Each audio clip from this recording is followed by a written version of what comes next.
Hello, everyone, and welcome back to our afternoon session of Hacking the University. Before we begin, I just want to encourage you to use the chat to ask questions, to respond, to share resources. Some of you, like me, might come from cultures where we don't listen in silence. We and we snap and we repeat points that we think are important, and we ask questions and we repeat points that we want to challenge. So please feel free to use the chat to do all of that. And to start off, I'll ask everyone to put into the chat your first name and where you're Zooming from so we can see at where everybody is coming from today. And if you don't know the original inhabitants of the land where you are, I've dropped a note in the chat, a link in the chat where you can find that out. If you do know the original inhabitants, please acknowledge them. And to start out, I am zooming in from the unceded territory of Canarsie and Nyack Munsee Lenape people in a place otherwise known as Bed-Stuy, Brooklyn, not far from the African burial ground for enslaved people in the New York area.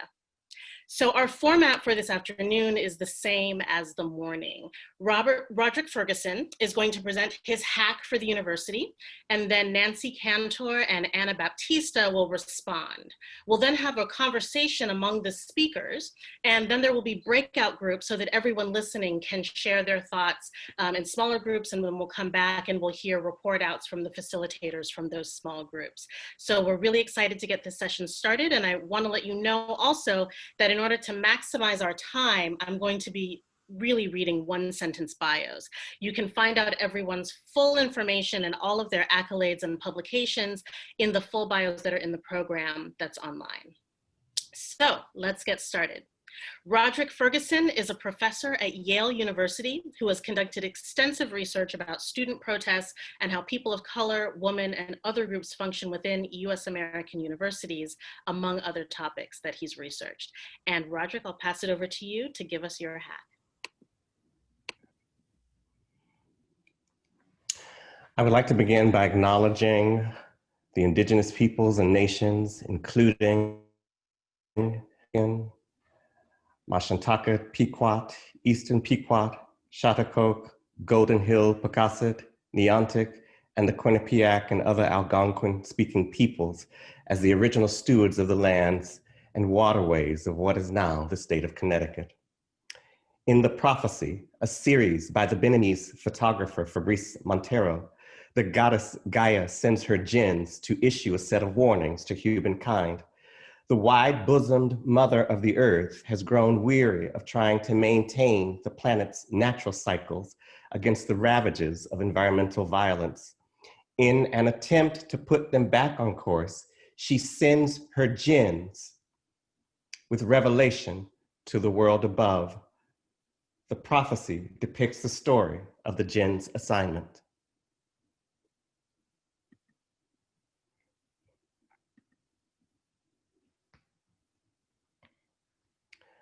Montero grew up in Benin and is based in Dakar, Senegal.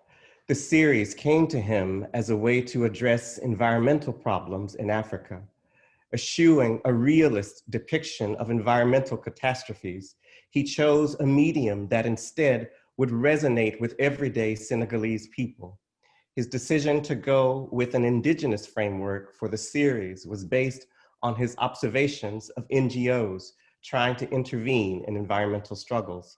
About those NGOs, he said, quote, "They come with ideas that are already made, and the people there don't get it because it doesn't talk to them. But using animism, the whole of West Africa believes in the spirits, and the idea was to use the spirits to deliver a message."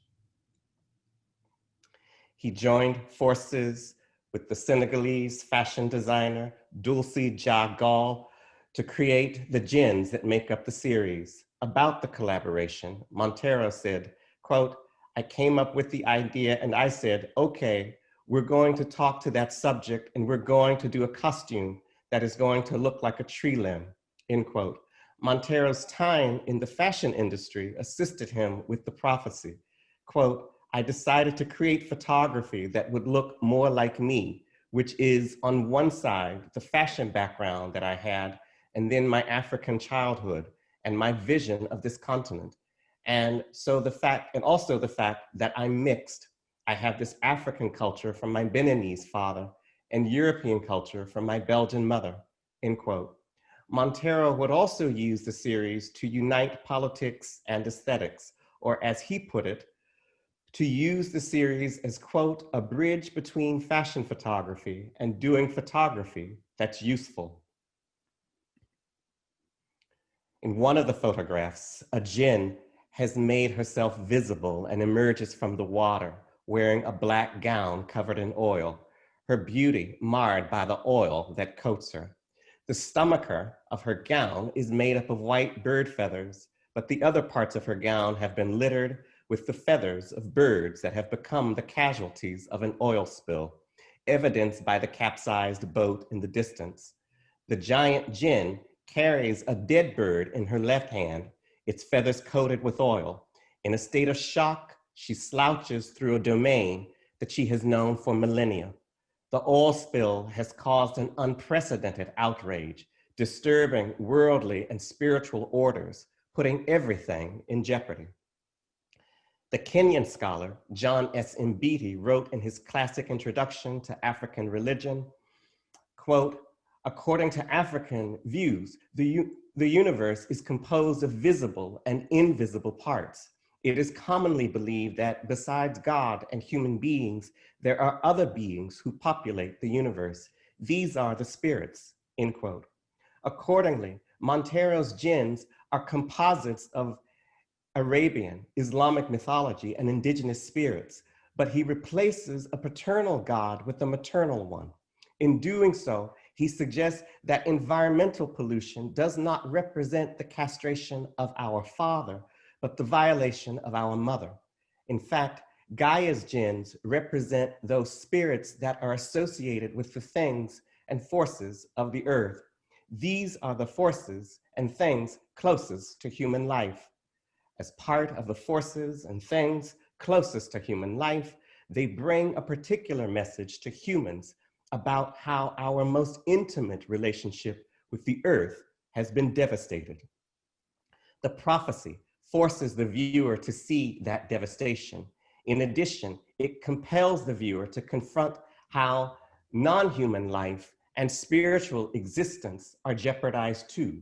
By doing so, the series upsets the privilege given to humans as the center of the social world in order to challenge the ways that ecological violence has become normal. The prophecy knocks the human from his vaunted place and asks us to see the catastrophe through the ancient eyes of the jinns. The jinn who is covered in oil has a message about our dependence on it as a fuel. To begin with, oil has brought particular dangers to African cities. As a matter of fact, the geographer Michael Watts argues that African cities, quote, stand as hubs within a vast regional and ultimately global network of oil hardware, end quote. Those cities are homes to oil refineries, petrochemical mills, gas plants, and the legion of workers that work in them. Discussing what this global oil and gas infrastructure has wrought for the planet, Watts says, quote, close to 1 million producing oil wells puncture the surface of the earth. 77,000 were drilled in 2008, 4,000 offshore, 3,300 are subsea, puncturing the earth's crust on the continental shelf, in some cases, thousands of meters below the ocean's surface, end quote. Watts goes on to observe that astonishingly, quote, more than 2 million kilometers of pipelines blanket the globe in a massive trunk network, end quote. For the jinn and the dead bird that she holds, this massive trunk network is a corruption of dire consequence. The prophecies, photographs point to the vulnerabilities that endanger humans and non-humans because of contemporary capitalism and its desires for deregulation. Largely because of the actions of corporations, the waters are polluted and the earth is boiling. According to a 2017 report from the Carbon Majors database, quote, over half of global industrial emissions since human-induced climate change was officially recognized can be traced to just 25 corporate and state-producing entities, end quote. On our college campuses, fossil fuel divestment has become an issue that has galvanized students by the thousands. Explaining divestment, the journalist and environmental activist Bill McKibben asserts, quote, "The logic of divestment couldn't be simpler. If it's wrong to wreck the climate, it's wrong to profit from that wreckage," end quote. Divestment efforts by students have led major colleges and universities to withdraw from fossil fuel stocks rather than see their environmental activism in single issue terms. Students are connecting climate change and ecological devastation to issues of structural racism, settler colonialism, and heteropatriarchy. Because of their perseverance on behalf of the planet and all its living beings, we might say that the students too are the gens that Gaia sent. Thank you.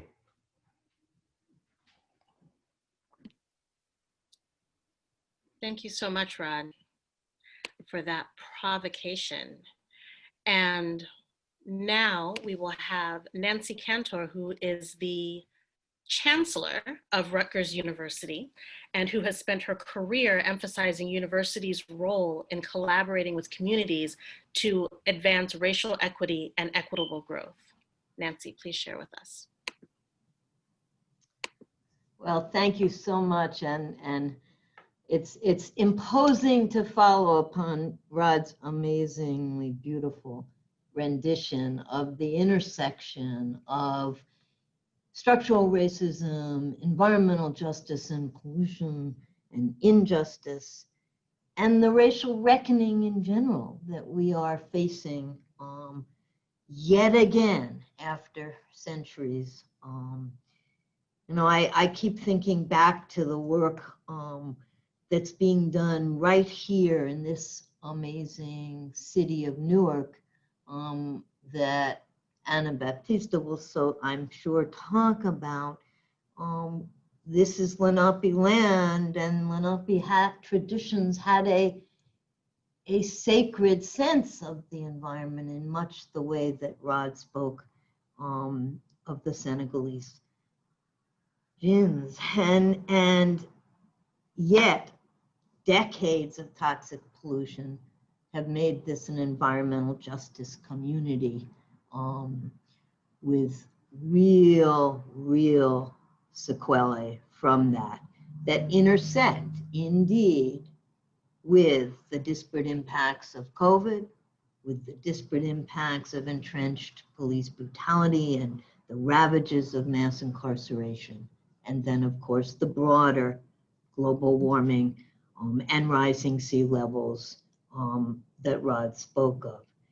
So I wanna say right at the outset that in preparing these remarks, I thought heavily of things Rod has said before in his American Studies Association presidential address and in his amazing book, We Demand. So forgive me for not riffing entirely off of the beautiful comments we just heard. So I want to start then with the notion that that really this conference is built around, which is there is no business as usual that we should or can go back to. And business as usual threads through this, as Rod has just said, in the intersections of capitalism and the profits that we all institutionally bear off of it. And in that regard, I want to talk about the fact that as we think about transforming business as usual more broadly in our communities, in our environmental justice communities, we also can't forget, as the title of this conference suggests, that universities are profiting right at the center of that, as Rod talked about in terms of the divestment movement. I also want to go back to something that both Rod said in his American Studies Association presidential address, and that Jack said in opening this conference yesterday. And that is, to quote Rod, these unstable times are ripe with possibilities. And I think that's what the responsibility, the moral responsibility that we all have. He also went on, Rod, that is, went on to talk about the, and I quote, general creativity among everyday people. And this makes me think so longingly of the beautiful opinion piece that Mr. Good Trouble himself, the Honorable John Lewis, had published in the New York Times when he passed, on the day of his passing, in which he talked, it was a call to action to all of us to engage as ordinary people with extraordinary vision.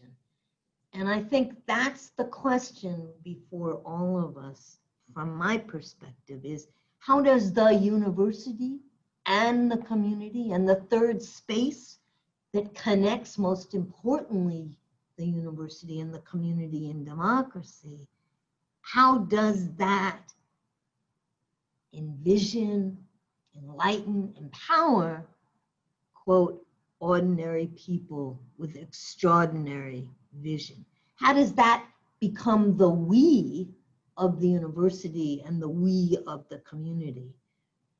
And I worry sometimes, and Rod's notion that the description of NGOs as coming with ideas already made is exactly what I worry about. When we constitute the we that will unleash the hacking, how do we make sure that that is not what my friend Harry Boyd called the cult of the expert, but instead is a community of experts with and without pedigree, at least in the certification sense that Rod often talks about in We Demand.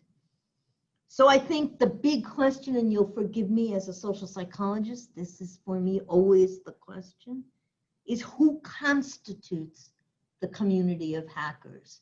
And how do we construct a space within the university, between the university and community, of the community, in the community, locally and globally, that empowers ordinary people with extraordinary vision, as opposed to those who are narrowly certified under what Tony Carnevale called the merit myth, or Lonnie Guinier called the tyranny of the meritocracy of universities.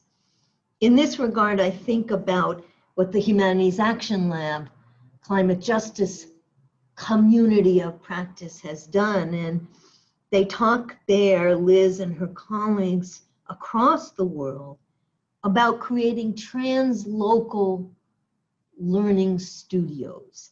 I love that idea, a translocal learning studio that embeds really deeply in community and of community and locally, but that builds reciprocal learning relationships, to quote them, across the world.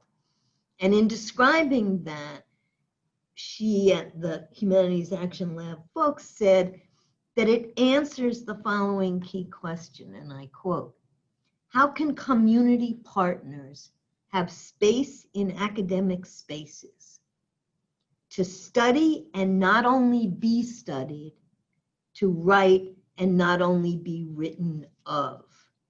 And I think that's what Rod meant, or what I would take him as having meant, when he talked about getting away from the trope of we come with ideas we already know. All you have to do is walk with Anna Baptista through the Ironbound in Newark to know that the answers to decades of toxic pollution and Superfund site waste will come most specifically from the voices that need to be empowered beyond the narrow certification or practices of certification that Rod wrote about in We Demand. But that's not so easy, right? How do we construct a university, a community, and the third space between to create a home where, to quote my favorite Anita Hill op-ed when she wrote in 2002 about insiders with outsider values. How do the voices become insiders, but retain and be allowed to retain outsider values? Rod, in that We Demand, tells a story about his graduate experience at UC, I think it was UC San Diego, in sociology, where somebody very trenchant said, just assume you don't belong, because that will then give you the voice. We all have those stories. I remember going from being an undergraduate at Sarah Lawrence and going to graduate school in mathematical and cognitive psychology at Stanford, and they just didn't have people like me. And in the elevator, my first day, a very senior cognitive psychologist, very tall guy, looked down at me, and I'm a short girl, and said, "Who are you?" And I said, who I am, and I just came from Sarah Lawrence, and I'm a first-year graduate student. And he looked down at me and he said, "We don't take girls from Sarah Lawrence." And that was true, they didn't, except they took me. So the question is, how do you maintain that memory, but turn it into transformative power, as clearly Rod has done his whole career, and as so many people in this conference have called for? I think it requires, and I will stop soon, but I think it requires several things that we have to be aware of. We all are deeply aware of. One is that voice, that insider voice with outsider values that doesn't belong, but is inside, has to understand the feared power of that voice. There is a real fear, not just about displacing those who deserve to be here by you being here, but rather that the hoarding of opportunity, to quote Chuck Tilley again, that they are so used to building upon is at risk. And one of the most pernicious aspects of that, which Eduardo Porter outlined in his beautiful book, American Poison, How Racial Hostility Destroyed Our Promise. One of the real paradoxes of that hoarding of power and hoarding of opportunity is that it often is used against the very people hoarding. That is, for example, poor white rural communities that see no connection to how important it is to give a Black and brown city like Newark opportunity. They will give up their own potential redistribution of, and getting power they aren't accorded themselves in order to keep the other in this community from also having power. And the same is true within universities. So if we are going to break open the ranks of publicly engaged scholarship, of students who don't have to be rising above adversity, as an admissions person quoted from Rod's very own institution said about why it was good that the College Board had an adversity index, because after all, we want to find students who will rise above that adversity. No, we don't. We want to find students who won't assimilate to that assumption, that narrow assumption of excellence. And we want to find faculty who can be rewarded, and staff and community partners who can be rewarded for breaking open that hegemony of closed opportunity and closed voices and a ridiculously narrow definition of excellence that never includes lived experience in its fullest sense. So, thank you. Thank you, Nancy, for those thoughts and comments. And now we're going to have Anna Baptista, who is a professor at the New School, whose work includes, again, among many other things, working directly with communities affected by racism and climate change to achieve environmental justice. Anna? Thank you, Rosamond, and thank you everyone for inviting me to be part of this conversation and be in dialogue with Chancellor Cantor and Professor Ferguson. I'm going to share a few slides and greetings from, I'm also coming from the unceded territories of the Lenape people here in New Jersey. And I'm going to share a little bit about my own experiences, having had the privilege of working at the intersection of community-based advocacy and activism right here in my hometown of Newark, where I grew up, and did a lot of organizing around environmental justice issues, as well as a community engaged practitioner now at the New School University. And you don't have to look too far to see the rapacious impacts of capitalism and environmental racism. You just have to look out the windows from Rutgers, Newark, and you will see the sacrifice zones that, that dot our landscape. And that was my home growing up. Having occupied sort of an inside and in-between space provides some useful insights that I've used to reflect on my own practice with respect to climate and environmental justice. And it has informed my approach to community and academic engagements that I've undertaken at a center that I help lead at the New School University, where we've adopted a mission focused on climate and environmental justice. I want to say just a word about climate and environmental justice, where there's this beautiful and rich movement led by people of color, women and indigenous people all over the world, and this place-based movement that challenges material inequality, cultural misrecognition, and power relations that deny us our meaningful participation and dignity. This movement strives for diverse forms of justice, and it embodies radical, liberatory, decolonial future imaginaries, and that challenge us to dream big, to dream of alternative worlds grounded in regeneration, cooperation, and love. And so much of what we think about when we think about environmental racism and injustice and climate crisis is destruction and extraction and exploitation. But the climate and environmental justice movement that where we have beautiful movement leaders right here in Newark are every day recreating the world and dreaming the dreams of an alternative future. I'm currently located at the New School as a professor of practice. And for those of you who may not be familiar with the New School, we have a 100-year legacy of sort of progressive principles. 100 years ago, some dissatisfied faculty refused to sign loyalty oaths and made their way downtown and formed the New School with the likes of John Dewey.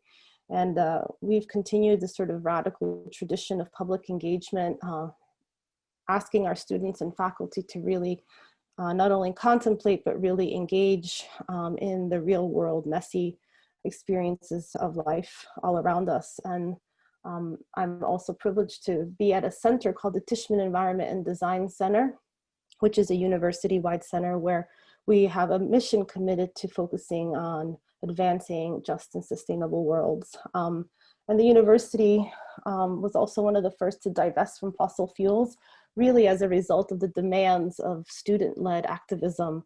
And today those students continue to demand divestment and reinvestment from the pension funds that support oil and gas extraction all over the world.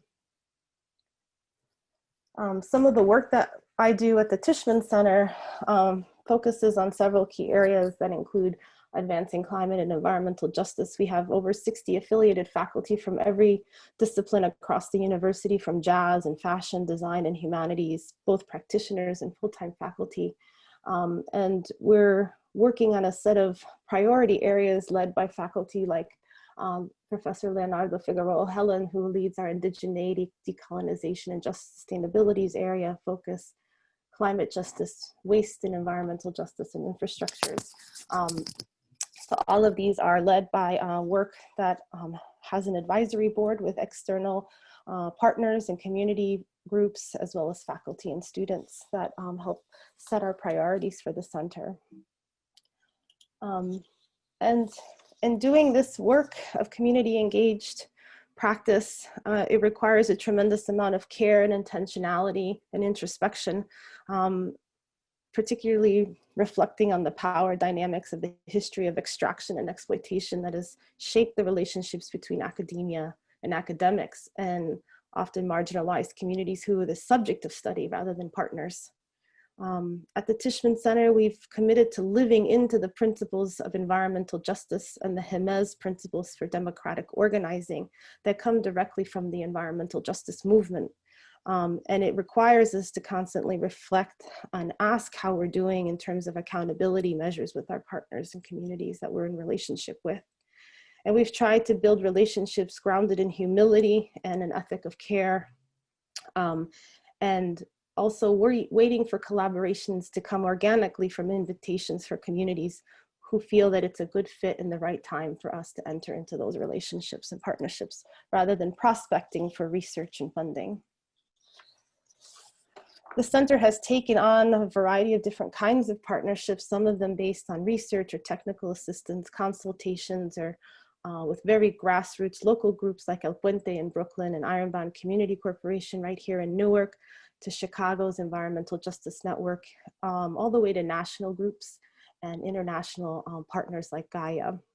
And in these relationships, we brought a critical lens, a critical participatory lens that really tries to bring forward and value often delegitimized ways of knowing and learning, centering the community as agents of change and centering the fact that communities have their own solutions.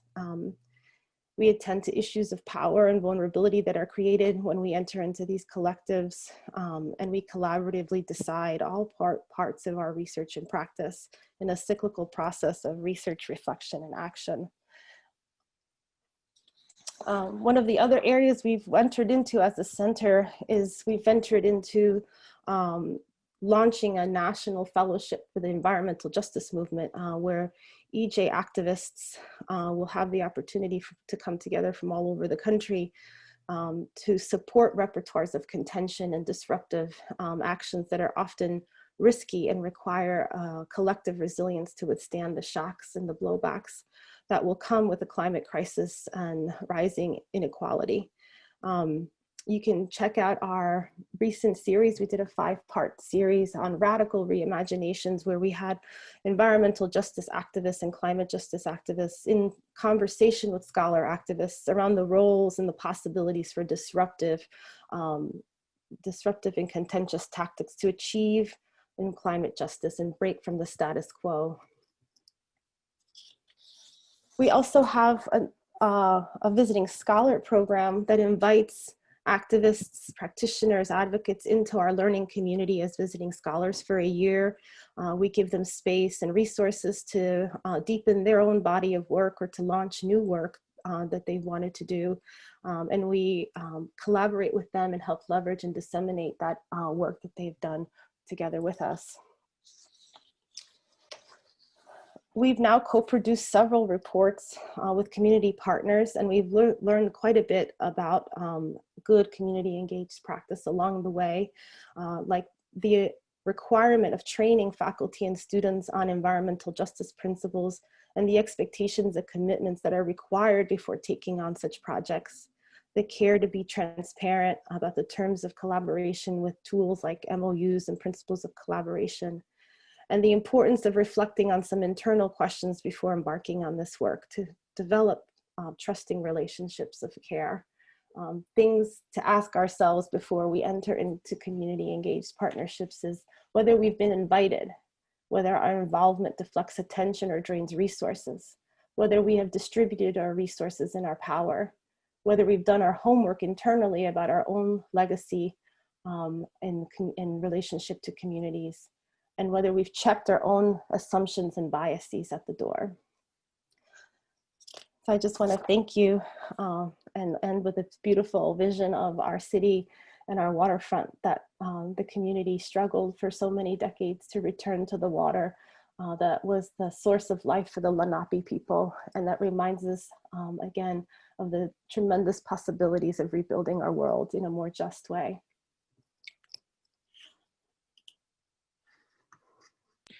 Thank you so much, Anna. And I would like to ask all three of our speakers, Anna, Nancy, and Roderick, to unmute yourselves and come collectively together. And Anna, if it's not too much trouble, I'd like to ask you to put the center or the Institute's web address in the chat, because I feel like this morning a lot of people were asking about how do we do things? Where are some structures? And it seems like there's some structures that already exist that you've described.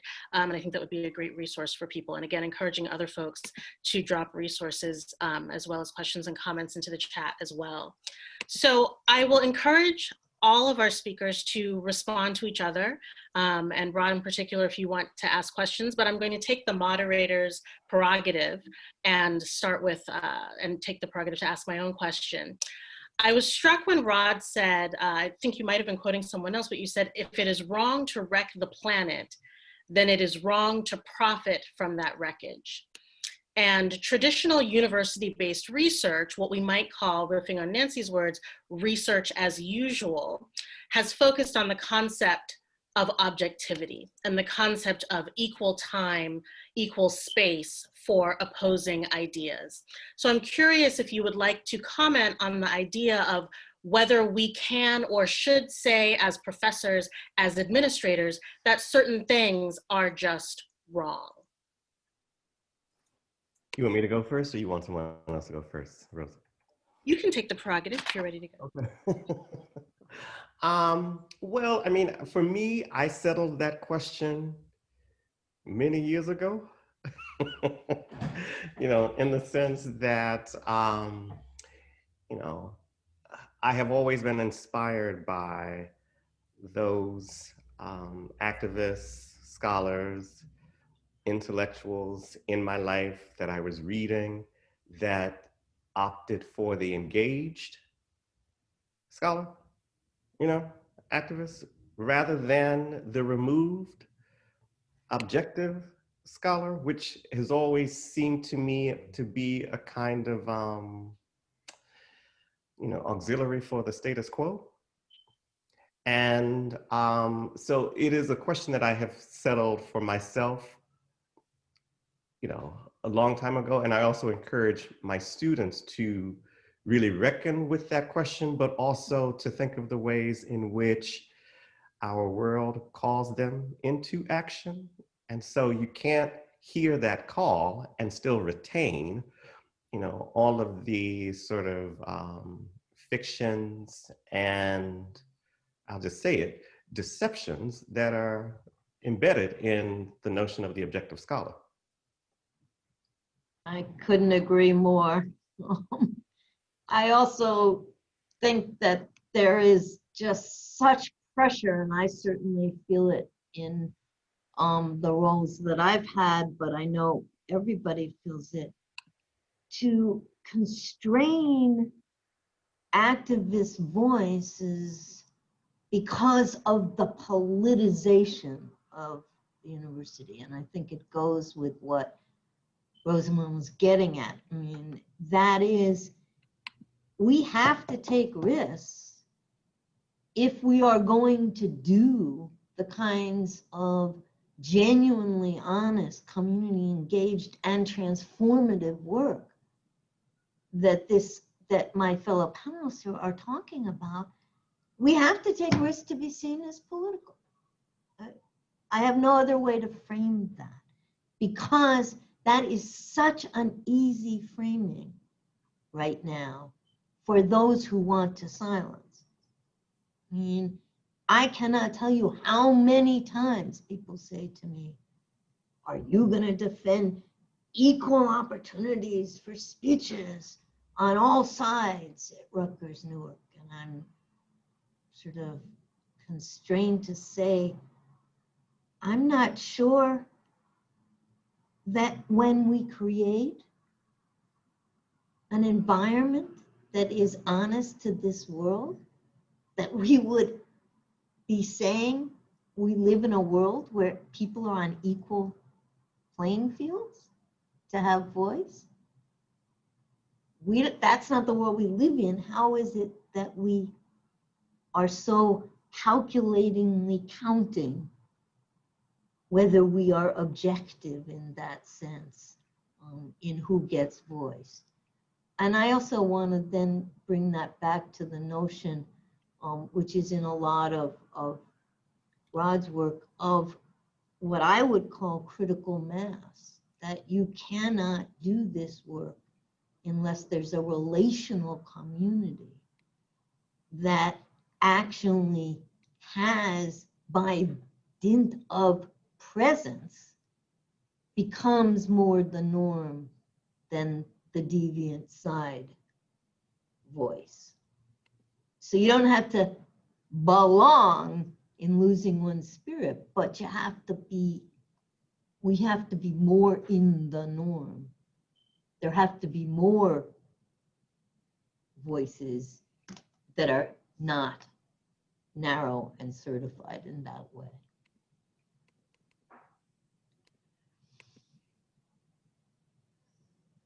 I mean, I think Nancy and Professor Ferguson said it beautifully. I'm at a university, I think, where the expectation is of questioning and critique and challenging and provoking our students to not be passive observers, but to be active agents of change. And the real risk is in being silent, and and that is a political act. To claim neutrality and passivity is actually a violent act often. And so and the communities that are at the front lines of climate destruction and racism, they're the ones facing imminent risk every day.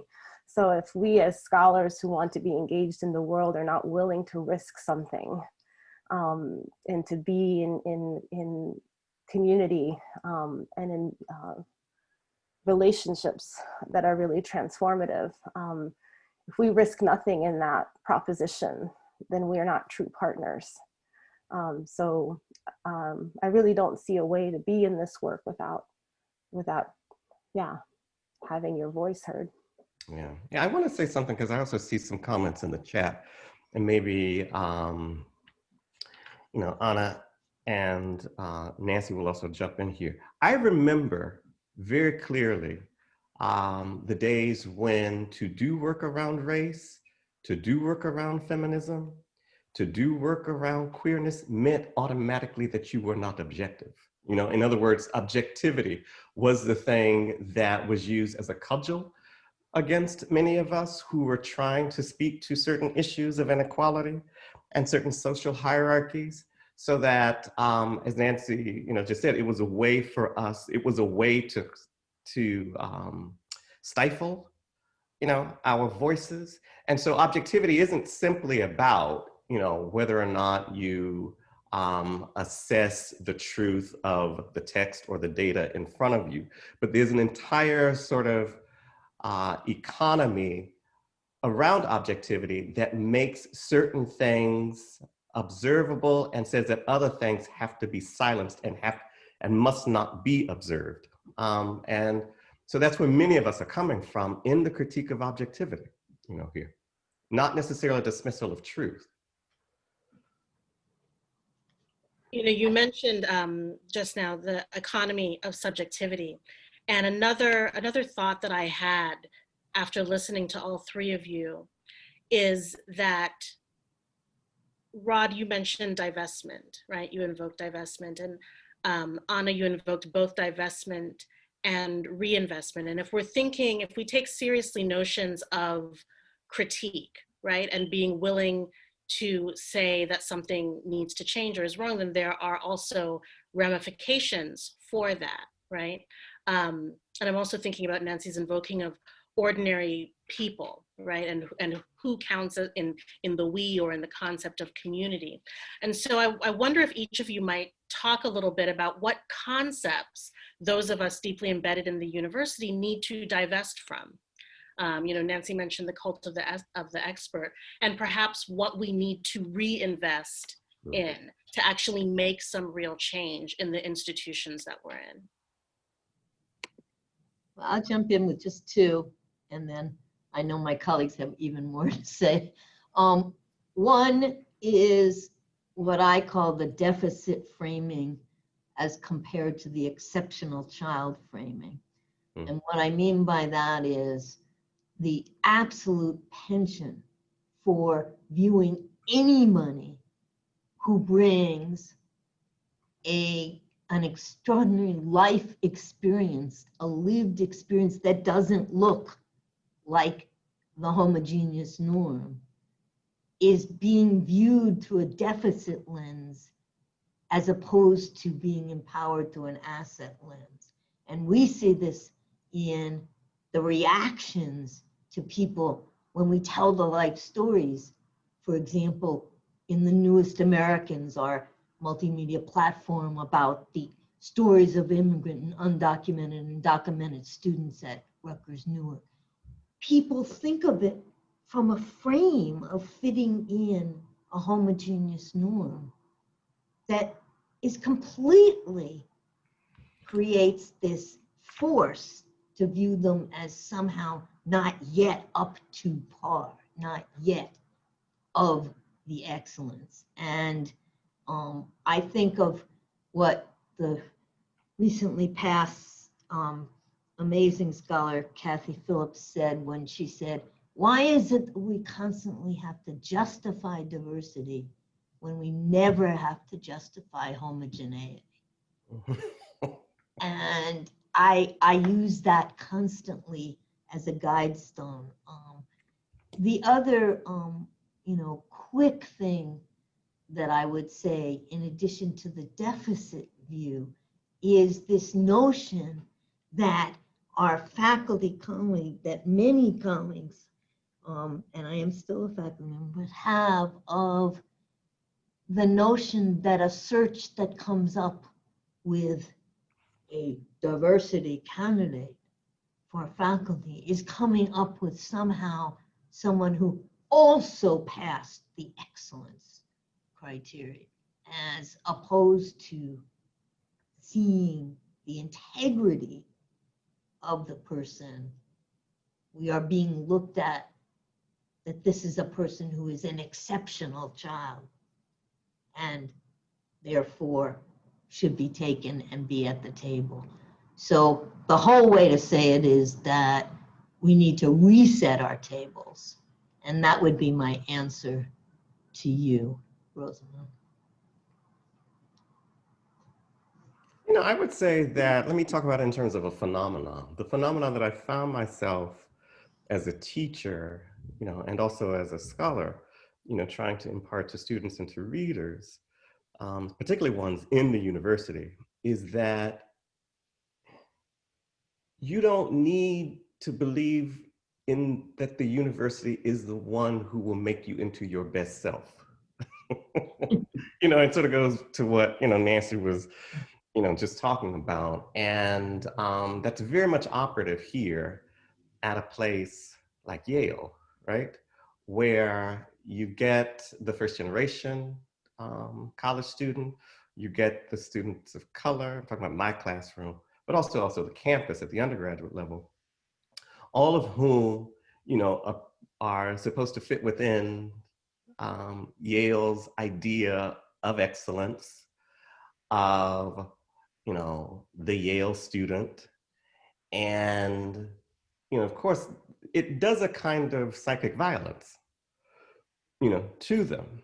I was teaching a critical university studies seminar, and for undergraduates. And we actually began with Immanuel Kant's The Conflict of the Faculties. And there's a part in that book where Kant says that the university not only certifies or gives doctoral degrees, it makes doctors. And so one of the students very astutely said, the university isn't a place that simply certifies us, it makes us into types of people, is what he is getting at. And so then that opened up the floor for all of these students, Latinx, Black, queer, trans, first generation, disabled, to talk about the ways in which they felt themselves being remade by the institution, and then put in a position of alienation to their parents, their families, their communities from which they come. And so part of, I think, my message, you know, this is the assume you don't belong. That you are already your best self. You know, you don't need this institution or that institution to deliver you to some self that it has fabricated. You know, it's already in you. You know, it's already been given to you. You think about, you know, what Baldwin used to say, you've already been paid for. You know, you don't have to do this anymore.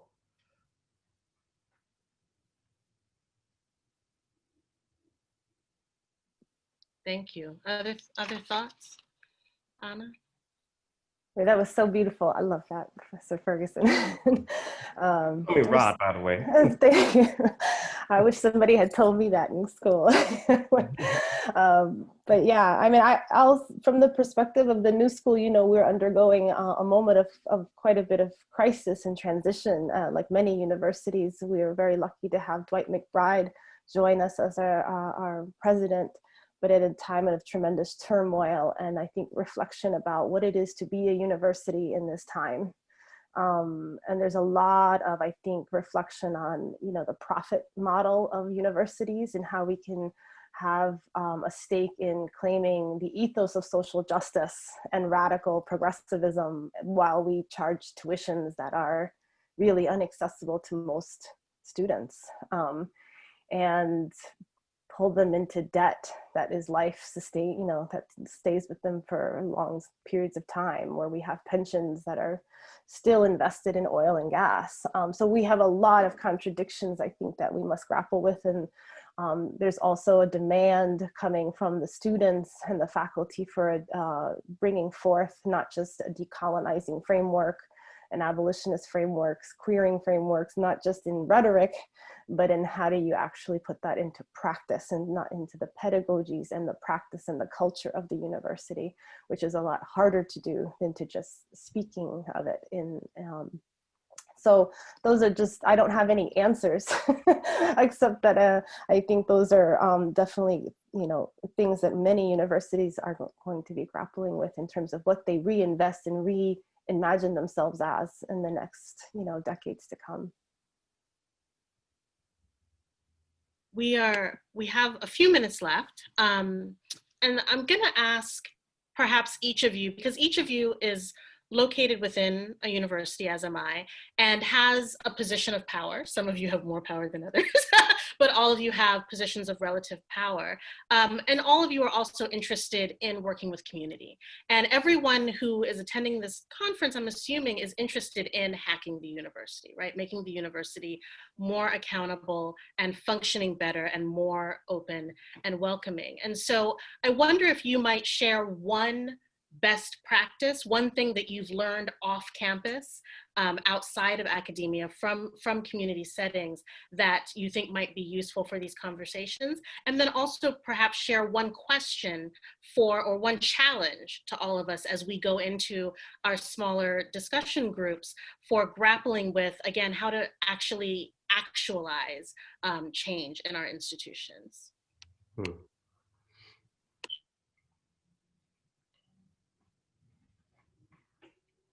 I'm thinking, so I'm going to yield. I'll just jump in, because I can't think as deeply as he can, but No.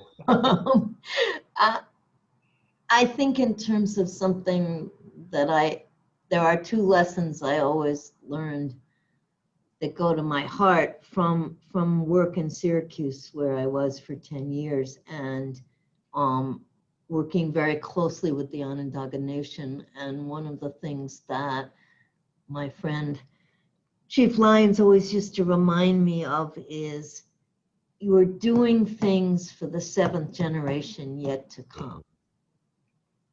And I think that that kind of perspective is extraordinarily hard to come true to close to, but is absolutely has to ground this work.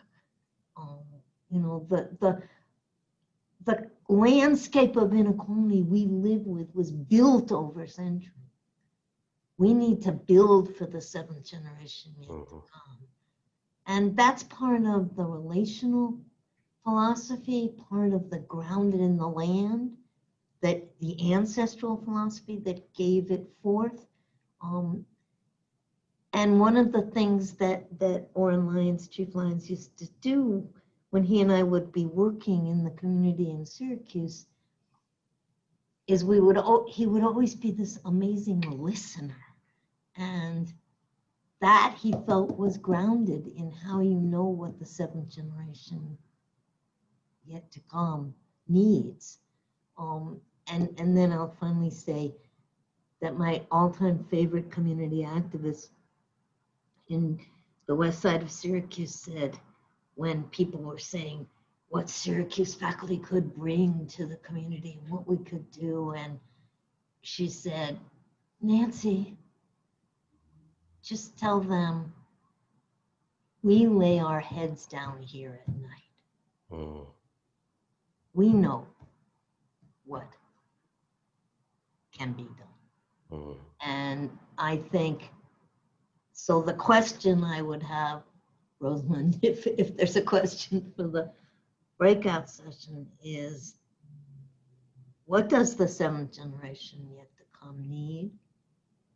And how do we, who have been, again to quote Rod, certify in a practice of certification that, and this is my words, is so narrow, it can't take honestly to listening to those who lay their heads down. That's lovely. Okay, well, I'll tell a story too from one of my teachers. This is when I was an undergraduate at Howard University. And one of my teachers was Walter Katz-Fishman in the sociology department.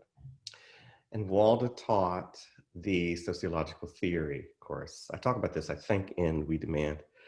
Walter was also, and is also still, a Marxist-Leninist, and perhaps still a member of the, whatever the Communist Party is at this point. And, and I wanted to be, this is in the early 90s, where there was a lot of inspiration for young people to be radical intellectuals. And I wanted to be that. I was like, I want to be a radical intellectual. So I sought her out. She was also starting what is now known as Project South, located in Atlanta, Georgia, the anti-poverty and also socialist organization. It's very famous at this point. She was starting that with Jerome Scott. And I went to her and I said, Professor Fishman, I would love for you to be my model for how to be a radical intellectual. And at first she said, okay, well, come along with me. And so she would take me to this high school or this community meeting where they were talking about, things like labor exploitation and racism and the connections between those things. And I remember after we left one high school, she made her presentation and to the students. And then she was driving me back to my dorm. And she said, Rod, I'm really, really honored that you have selected me as a model for what it means to be a radical intellectual. But you really have to be your own model, you know? You know, and that was the most liberating thing. It was also unexpected. I didn't expect somebody who was, you know, a dyed-in-the-wool communist to say to me, you got to be your own model. And it was liberating because it also meant that I could take the parts of people that inspired me, but also use those parts to create something new. And that's also, you know, to quote Toni Morrison, you know, in her eulogy to Baldwin, she said, "He gave me a language so perfect, I did not even know it was my own." You know, so that the task of the teacher is not to ask the student to reproduce the teacher, but to do something different than what the teacher is and has taught, but still using the teacher's lesson as the resource to produce that difference, you know?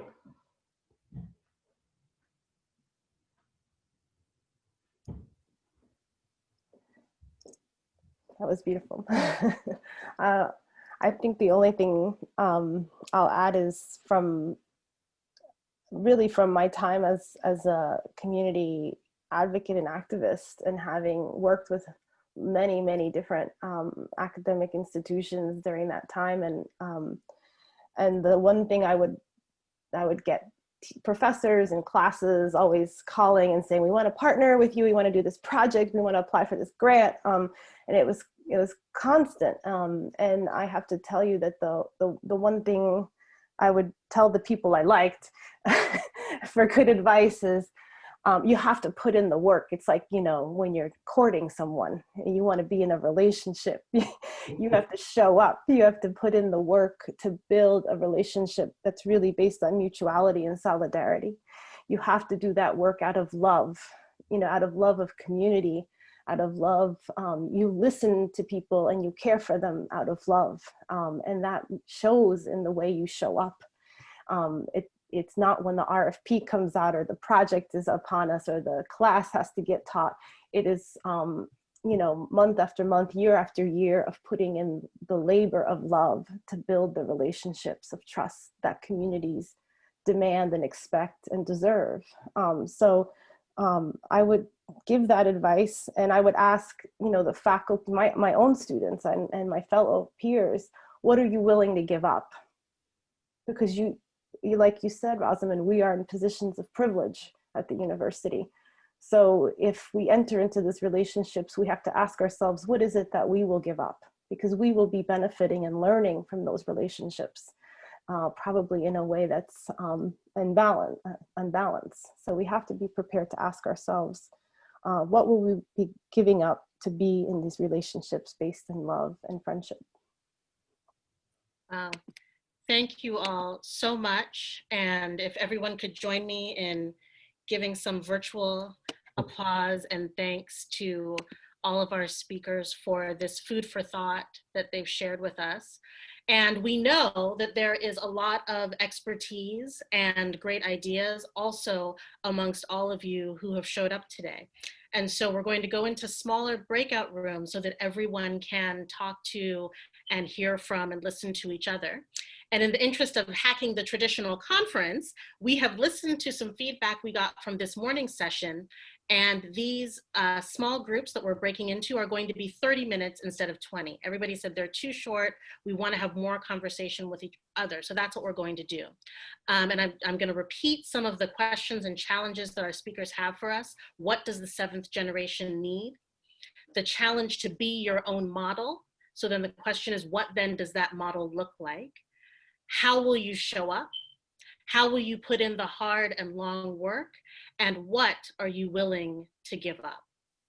So in a moment, you're going to see a prompt to enter a breakout room. Just click accept, and you'll automatically go into a smaller group and begin by introducing yourself to the other people in that group. There will be a facilitator to help guide the conversation and to take notes to share back when we come back to the larger group. So I'll see you back here in about 30 minutes.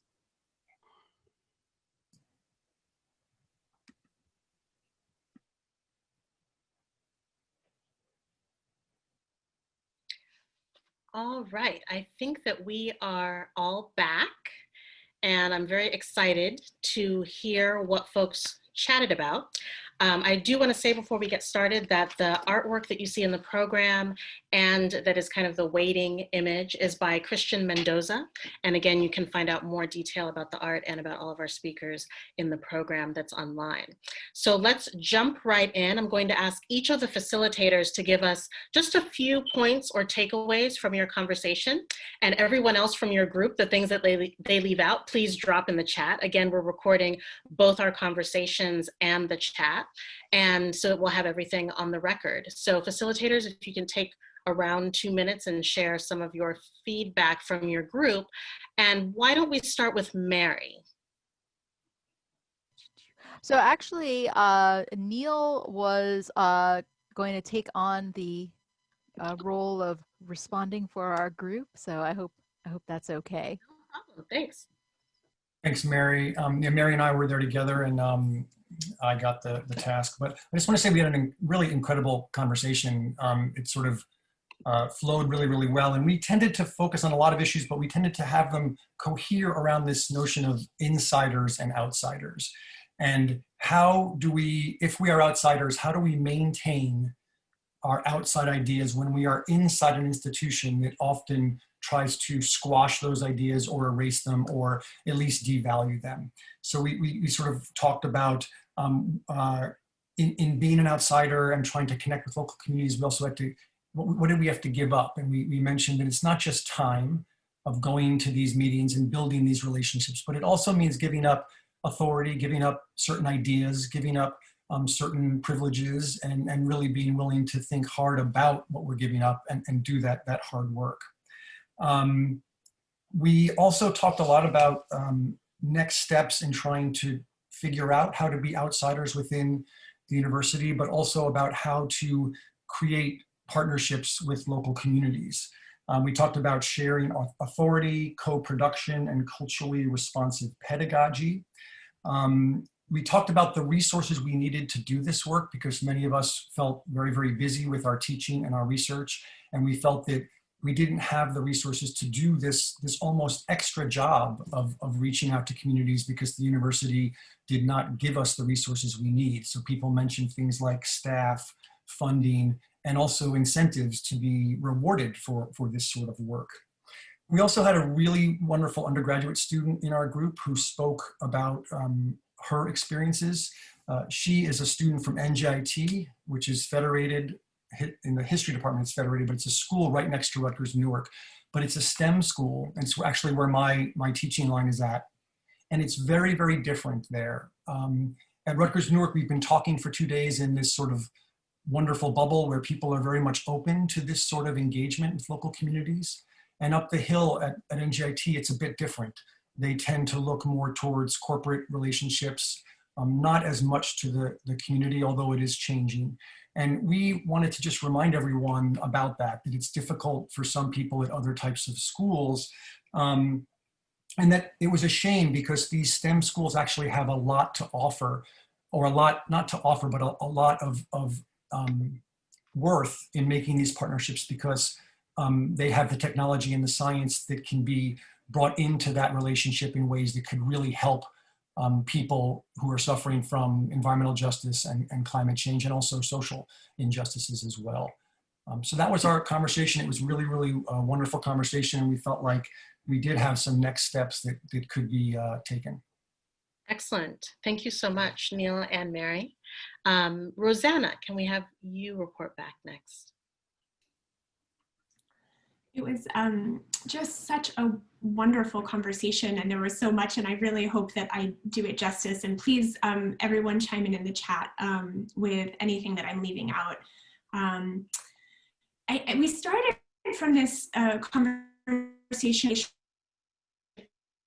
how long it takes, the kind of of investing time to build trust, investing time to really work, at that works for across different institutions, not just at the university level where there's always a certain urgency, which can be really understood as part of a white supremacist way of acting in the world, that there's a line, going back to Anna's really comments, that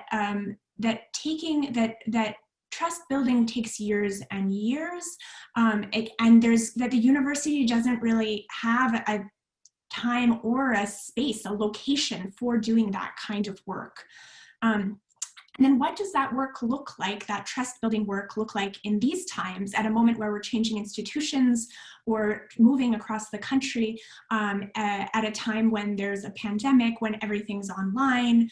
How does that then reconfigure the kinds of how we could do work in community, and how we create our own communities within that?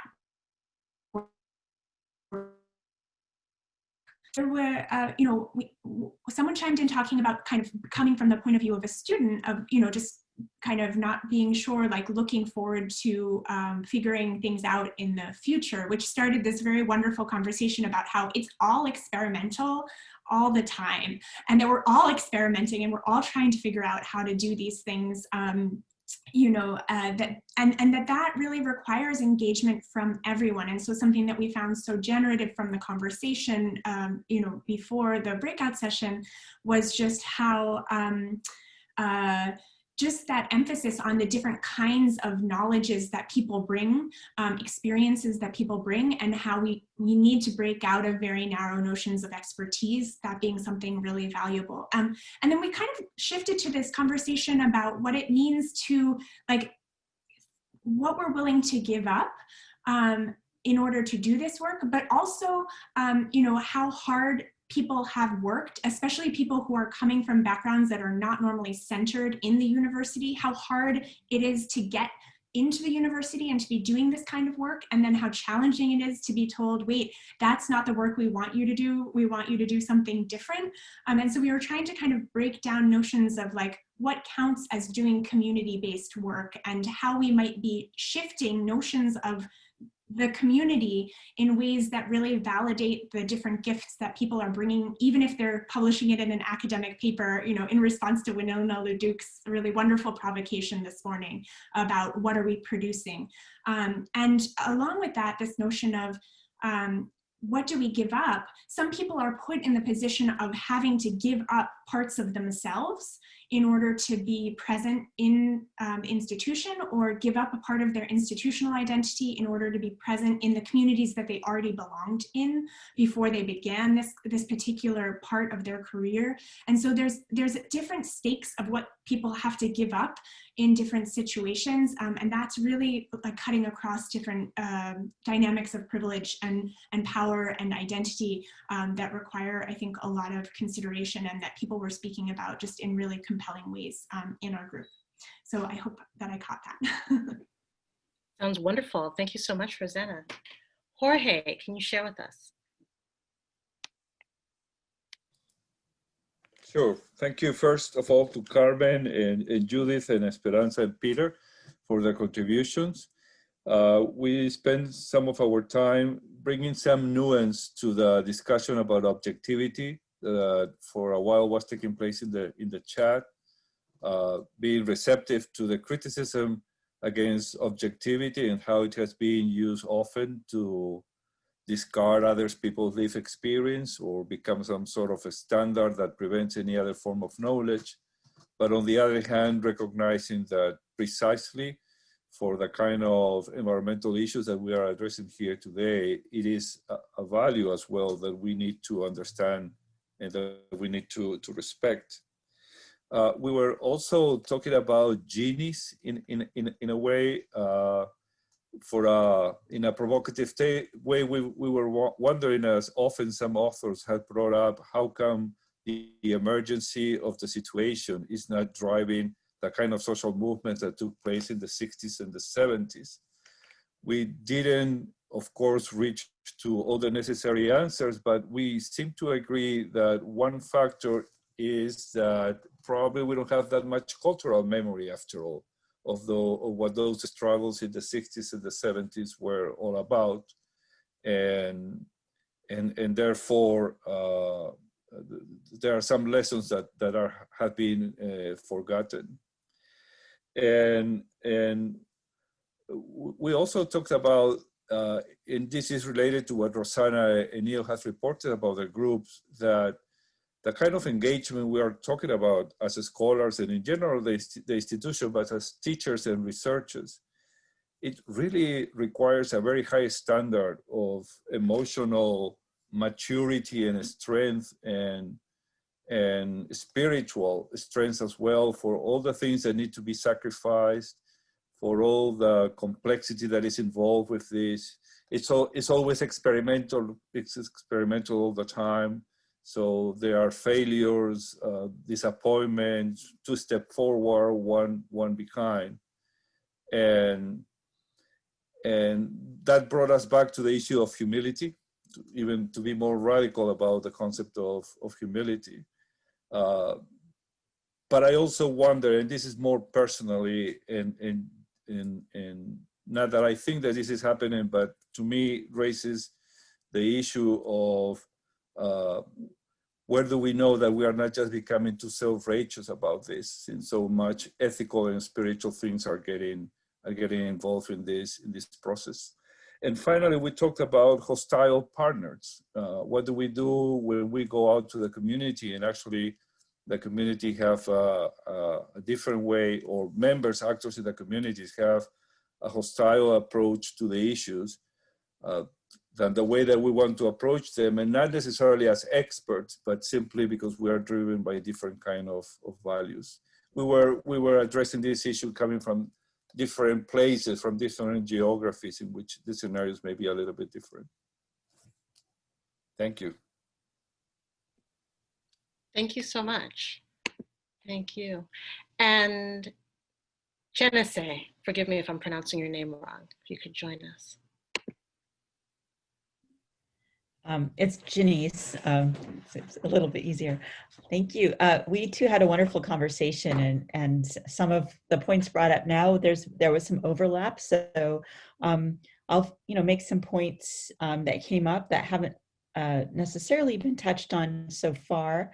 We talked a lot about the contradictions and tensions for people that have different roles within the university, including faculty and graduate students, especially faculty of color who often do sacrifice or give much of themselves, or even when they're doing work in the community, this giving, we do a lot of, they do a lot of sacrifice, we do a lot of sacrifice, maybe writing grant proposals or giving of oneself that can be very exhausting and that aren't necessarily acknowledged within university systems. So there's a sense of, tending to the need for, to avoid burnout and giving of oneself, when a lot of the, faculty of color especially serve the roles as mentors or as translators of the academic sort of language and the language of the communities, being able to move in and out of those worlds with fluency. And, all of this, creates a heavy burden for some more than others.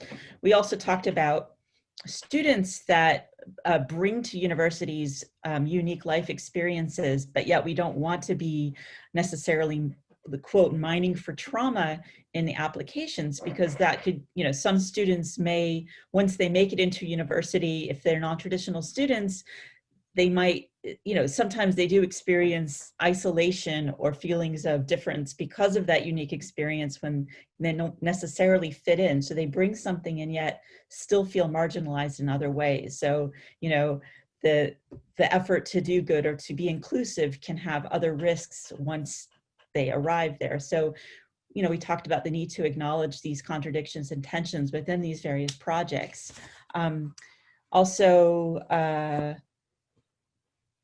Again, the idea of sacrifice.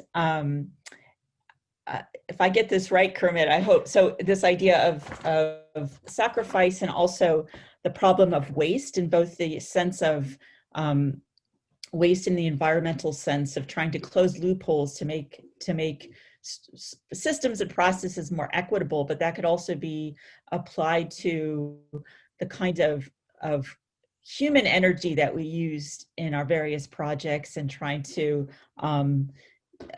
limit the over expenditure or sense of wasting one's own energy in certain circumstances and certain environments. Yes, so let's see. Those are the main points I think that I wanted to add to the conversation now. There was a lot of interesting points that people made, so we'll try to add those to the chat session as well. I have scattered notes about, and so anybody from our group, if you would like to chime in and just add something essential that I maybe left out right now, please do. Definitely. Thank you so much, Janice. And people, please drop things into the chat because, again, we are saving the chat, and the large committee or group of people who organize this conference are excited about going through it when everything is over. Omanjana, would you share with us what your group discussed? I was actually in Neil's group, so we had to merge a few groups, and I ended up being in Neil's group. I mean, Neil and a few others joined our group. So I think Neil did a fantastic job of sort of summarizing what our group spoke on. So I wouldn't sort of repeat there. I did make a few notes about, culturally responsive pedagogy and other practices that faculty should start implementing, or the university at large should start looking into, especially when they're thinking of creating these long-standing relationships with the community. And something that I read or heard earlier today was creating these cyclic closed loop relationships within the community is something that universities should think about and look into, to create this feedback loop where if you bring in more people from the community, you create citizens, you create this environment where once these people graduate, once these students go back to their community, they would want to feed into this loop again. So that stayed with me, that resonated with me, because coming into grad school, I didn't think about it like that. But over the years, my experience has sort of driven me towards that. And if as a student, somebody had, sat me down and explained this to me, I would have been more mindful of this change. I think to create that space, not just for graduate students, but for undergraduate students as well, it's important, and it's the need of the hour. Wonderful. Thank you for adding to the conversation. And Alex, I'll go to you. Yeah, hi there. Yeah, I was also a part of Janice's group, so I think she did a really great job. I think there's one thing I didn't bring it up, but I think Christelle, you might have, or Hayat brought up, or both of you, that there is this also a need to make space for folks that might not seem as if their communication style is the academic style, and so might not be acceptable or heard. And so also within that question, like who's actually invited. So I just wanted to put that in. And Rod, I see you're still here. I wonder if do you want to respond at all to all of the different responses that were generated from your original hack earlier?